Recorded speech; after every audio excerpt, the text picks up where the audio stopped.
Hello there wrestling fans, Adam from What Culture here, and it's that time of the week once again where we bring you all of the ups and all of the downs from this week's episode of NXT. Joined by my trusty sidekick, as always, Hank. How are you today, sir? Good? Nice to see you, as always. So make sure you get your comments into the comment section, as many as possible, for our boy Hank. We need to make sure he's earning that dollar. And speaking of which, I should probably get to earning mine. Oh, actually, one more thing before I forget. Happy birthday to NXT, albeit slightly belated. They turned 8 on Friday, can you believe it? 8 years since the inaugural episode of NXT on February 23rd. And who was in the main event? Only Daniel Bryan and Chris Bloody Jericho. And look how far they've come since then. They're obviously now so popular that Hank and I are talking about them. And as you all know, Hank and I are the very, very best.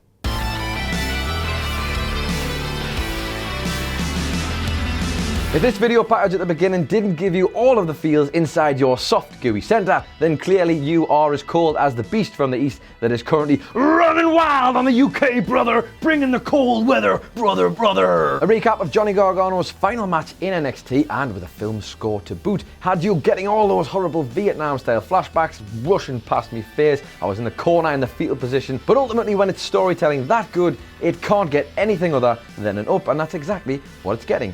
Up. Velveteen Dream continued his momentum with a victory over Tyler Bate. Both men looking great here, and a solid little 10-minute match. And straight off the belt, that's getting an up. With another win for Velveteen Dream, you've got to get the feeling he's getting a big match on the horizon, maybe even a takeover New Orleans. And given his recent tweet where he said he was sick of all the indie guys, it's got me thinking. I wonder who he could possibly go against, who's a former indie guy, who's just joined NXT, who could also debut at takeover New Orleans, and he'd have a great match with. Once again, we had Bald Paul and his chunky chums lurking around in the backstage area, hiding in the dark, delivering a promo to all of the people in the Dusty Rhodes Tag Team Classic, basically saying they're going to crush everybody and they are big, nasty, horrible bastards. Who could argue with them, really? It was simple, it was effective, and I really like the camera angle, looking up at the guys, looking down, and that is as simple as it's going to get yourself an up. And then we had Johnny Gargano signing his papers to make it official that he is leaving NXT. And despite some absolute Oscar-worthy performances from Drake Waits and William Regal, I have to say, I'm going to have to give this one a down, because who could possibly give such a tragic thing anything other?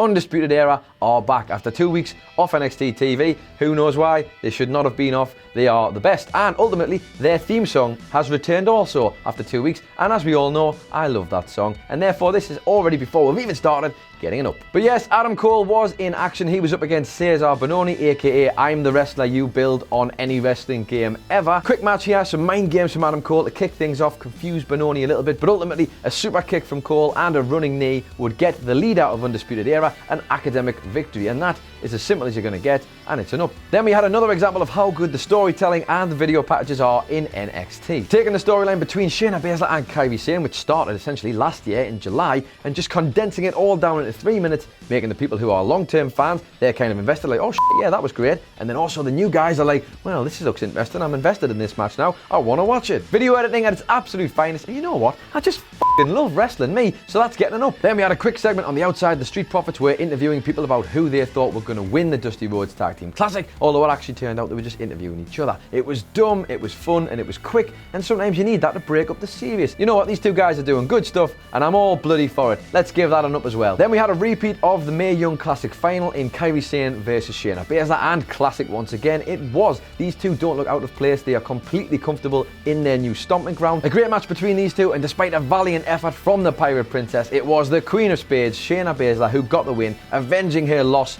at the final of the Mae Young Classic. And you have to say, another fantastic match between these two. Shayna Baszler looking great, but it could have gone either way, to be honest. Kairi Sane got tons of offense in. At one point I thought she was going to win, but ultimately it was Baszler who got the big fat W. This is the type of women's wrestling we want to see on NXT, and more importantly, this is the amount of time we need to see them being given, because they need a chance to be able to create stuff. And I'm not sure if you remember this, but last week somebody mentioned about giving them more time, and this week they've got more time. Now, I'm not going to try and take credit for that or anything, but you know, just saying. And the night ended with a bang as the NXT champion Andrade Cien Almas and his wonderful, beautiful, powerful business associate Zelina Vega came to the ring to gloat after their victory over Johnny Gargano last week, which saw him have to leave NXT. It was the usual stick from these two, but you know when they're so bloody good at it, and we know Vega is, but actually Almas this week with a fire line about Johnny Jobless, which I thought was a particular highlight. But when they're that good at it, you just can't be angry with it, and the only thing you can do is accept it, because they are fantastic and we love to hate them. And it's fair to say, with the whole Gargano thing, they've managed to get some more genuine boos from the crowd, which is great, because Andrade was actually getting quite over, and it was all starting to get very no heels in NXT, because everybody just cheers the heels anyway. So good job to the creative team. Well done you. Hat tip. Alistair Black then interrupted them, but before he could talk, and I'm not trying to take credit again for this, but somebody did mention this on last week's episode, and it looks like they paid attention again this week too. So, hi Triple H. But yes, Black was cut short by Killian Dane, who didn't waste any time attacking the man from Amsterdam and left him lying in a heap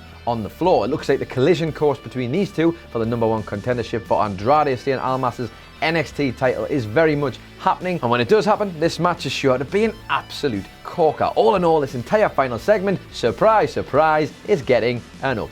And that's it from this week's episode of NXT Ups and Downs. What did you guys think of it? Let me know your thoughts in the comments below. And as always, my good man Hank here will be there to read them and let me know what you guys are thinking. Did we have any good ones from last week, Hank? They want Simon Miller. You want Simon Miller, eh? Well, I want Simon Miller. Everybody wants bloody Simon Miller, but sadly, he's not here. Doesn't work here. He's in London or wherever the hell he is. But I'll be sure to give him an invite. He has an open invite to join me on NXT Ups and Downs whenever he so might want to. What you could do, though, in the meantime, to make yourself feel a bit better is like, share, and subscribe. You could also head over to whatculture.com right now if you want more NXT content like this. More specifically, maybe the NXT Ups and Downs article by my good man Andy Murray, when he's not ruining the main event from NXT with one of his videos and making my fans very upset. God damn it, Murray! With that said, my name is Adam Nicholas, this has been NXT Ups and Downs, and as always, have a fucking great day. Hey guys, thanks for watching the video. Don't forget to subscribe below, and if you're looking for more content like this, then try a few things that are floating about around my ears. It might be fun. I can't promise it though, but it might be.